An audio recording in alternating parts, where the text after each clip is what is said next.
ስትመጡ በቅድሚያ ማወቅ ያለባችሁ ነገር ቢኖር እዚህ ቤት ስትገቡ ወይ ደግሞ የምትገቡበት ቤት ውስጥ ማወቅና መያዝ ያለባችሁ ትልቁ ነገር የሰው መልካም የለውምና አስቀድማችሁ የፓስፖርት ኮፒያችሁ በእጃችሁ ሊኖራችሁ ይገባል። ሲቀጥል ደግሞ ያላችሁበትን ቤት ሎኬሽን ለአገር ሰው ወይ ደግሞ ለቅርባችሁ ሰው ልካችሁ ማስቀመጥ ይኖርባችኋል። ሲቀጥል ደግሞ የመጣችሁበትን የደላላ ስልክ ቁጥር ለሁሉም ቤተሰቦቻችሁ ሰጥታችሁ ነው። ምክንያቱም በስተኋላችሁ ወደዚህ ስትመጡ የእናንተን መረጃ ቤተሰብ ማወቅ አለበት። ሁሉም ሰው እየወጣ በሰላም ወጥቼ ሰርቼ እገባለሁ ብሎ ሲያስብ እንጂ በወጣበት እቀራለሁ ወይ ችግር ይገጥመኛል ብሎ የሚያስብ ሰው የለም። እና ይሄንን ደግሞ ማወቅ ሳለባችሁ ስለሆነ አስቀድማችሁ ወደዚህ ቤት መታችሁ ስራ ስትጀምሩ ሁሉ ነገር መልካም ይሆናል ብላችሁ ብቻ ሳይሆን ማሰብ ያለባችሁ ከኋላ የሚመጣው ነገር አይታወቅምና ለቤተሰቦቼ አንዳንድ ነገር መረጃ ስለኔ የኔ የሚያገኙበት ማስቀመጥ አለብኝ ብላችሁ ማሰብ ይኖርባችኋልም። ደግሞ አስቀምጡም። ለምን ይጠቅማል? ብዙም ጊዜ ብዙ እህቶቻችን በወጡበት በዩቲዩብ፣ በኤፍቢ፣ በቲክቶክ የሚፈለጉት ልጆች ለምን እንደሚሆን በዚህ አጋጣሚ ገባችኋል። እንደዚሁ እንደናንተ ወጥቼ ሰርቼ 2 አመት 3 አመት ብለው ይመጡና በዚሁ ደብዛቸው ይጠፋና ይቀራሉ።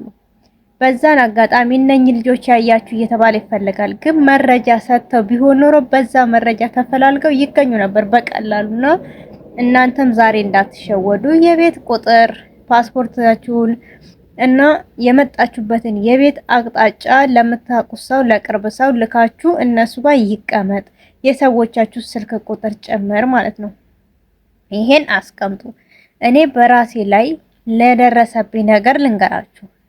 እኔ እዚህ ቤት ስመጣ ሁሉ ነገር መልካም ነው። በጣም ደስ ይላል። አቀባበሏ ደስ ይላል ከምላችሁ በላይና እውነት አረብ ቤት ነው የገባሁት እስከምል ለምን እኔ ለዚህ ሀገር ነው እንጂ አዲስ የሆንኩት ለሌላ ሀገር አዲስ አይደለሁምና ማለት ነው። ይሄንን ፊት አይቼም ሰምቼም አላውቅም ከአረብ ሰውና በጣም ደስ ብሎኝ ለራሴ ራሱ በጣም ራሴን እስክጠይቅ ድረስ ደስተኛ ሆንኩበት ቤት ነበር። ግን ወረቀቱ ተሰርቶ ከጥቂት ጊዜ በኋላ ነገሮች እየተለወጡ የማልጠብቃቸው ነገሮች እየተከተሉ መጡ። ሰው መልካም ሲሆንም ደግሞ ለምን መልካም ሆነ ብሎ ማሰብም መጠየቅም ተገቢ ነው ለራስና ማለት ነው።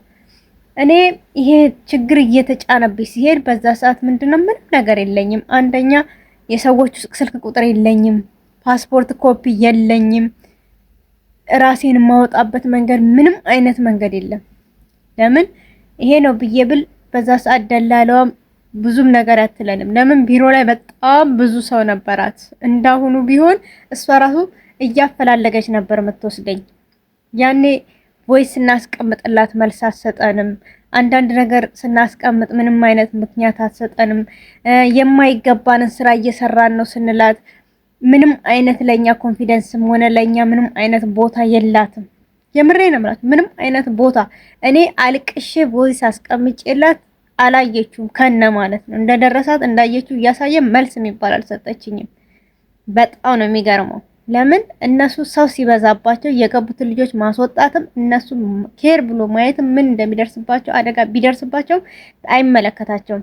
እነሱ ግን ቢሮ ላይ ሰው ሲያጡ ደግሞ እናንተን እንደሚንከባከቧችሁ እያስመሰሉ ለእናንተ እንደቆሙ አስመስለው እናንተን ለማትረፊያና ለመነገጃ ለእናንተ የሆነ ትንሽዬ ምክንያት ስታገኙ ሊወስዷችሁ ይፈልጋሉ። አስተውሉ፣ የምር አስተውሉ። እና እኔ በዛ ሰዓት ማንም ሊደርስልኝ አልቻለም። የማይመለከተኝ ስራ ነበር የምሰራው። በጣም ብዙ መኪና እስከማጠብ አሁን ድረስ አጥባለሁ። በዛ የተነሳና መኪና አጥባለሁ፣ አትክልት እንከባከባለሁ፣ ግቢ ጠርጋለሁ። የማልሰራው ስራ የለም ተብዬ የመጣሁት ሌላ ነው፣ እየሰራ ያለሁት ሌላ ነው። እና በጣም ብዙ ነበር የቀረመኝ። ያመጣኝ በደላላ ነው የመጣሁት። እሱ ጋርም ደውዬ ያለሁበትን የስራ ጫና ሁሉ ስነግረው እነግራታለሁ፣ ታስተካክላለህ፣ እንዲያረገች ነው። ግን ምንም አይነት መልስ ምንም አይነት እንትን የለም። ተነጋግሬ የመጣሁት በ1200 ነው። እዚህ የሚከፈለው 1000 ብር ነው።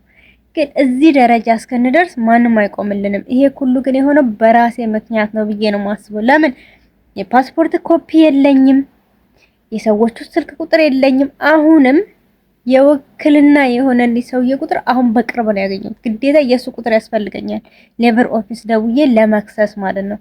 ስልክ ቁጥሩ ሲኖርሽ ደግሞ ሙሉ ስሙ ማን እንደሚባል ማወቅ አለባችሁ። እና ይሄ ባለመኖሩ ምክንያት ብዙ ነገሮችን አጥቻለሁ። ብቻ ብዙ ነገር እግዚአብሔር ይመስገን። አሁን ላይ ደግሞ ነገሮች እየገቡ ሲሄዱ ደግሞ ራሴን መጠበቅ ጀመርኩ። ግን በዛን ሰዓት ውስጥ ነገር ተደራረበላችሁ ራሳችሁ እንዳጥሉ ራሳችሁን ወቁ። ግን እንዲህ አይነት መረጃዎች ይዛችሁ መቀመጥ ለእናንተ ይጠቅማል። በተረፈ ደግሞ እኔ በራሴ ብቻ ሳይሆን ደግሞ አሁን አንድ ነገር ልንገራችሁ። ሳውዲ ላይ የሄደች አክስቴ ልጅ አለች። ቢያንስ አሁን ወደ 6ኛ ወሯ ውስጥ ገብታለች። እስከዚህን ሰዓት ድረስ ግን በጣም ቤተሰብ በጭንቀት ላይ ነው ያለው። የሄደችው በደላላ ነው። የሄደችበትን ደላላ ስልክ ቁጥር ለቤተሰብ አልሰጠችም። እዚህ ሳውዲ የገባችበት ደላላ ቤተሰብ አያውቅም። ደውላም አሳውቃ አትፈቅም።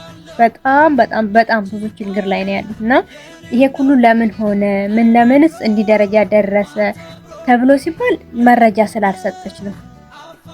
አሁን ለታ ነው መግባቷንም ደና መሆኗንም ራሷን ያገለጠችው። እዚህ ደረጃ ድረስ ቤተሰብ እስኪጨነቅባችሁ ቤተሰብ እስኪጠበብ ድረስ ለምንስ ይደርሳል?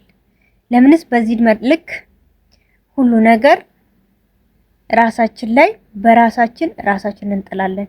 ይሄ ሁሉ ከመሆኑ ለራሳችን የሚያስፈልጉንን መረጃዎች ለሚያስፈልጉን ነገሮች ሁሉ ይዘን መገኘት ያስፈልገናል። እና እኔ ወሬ አላበዛም።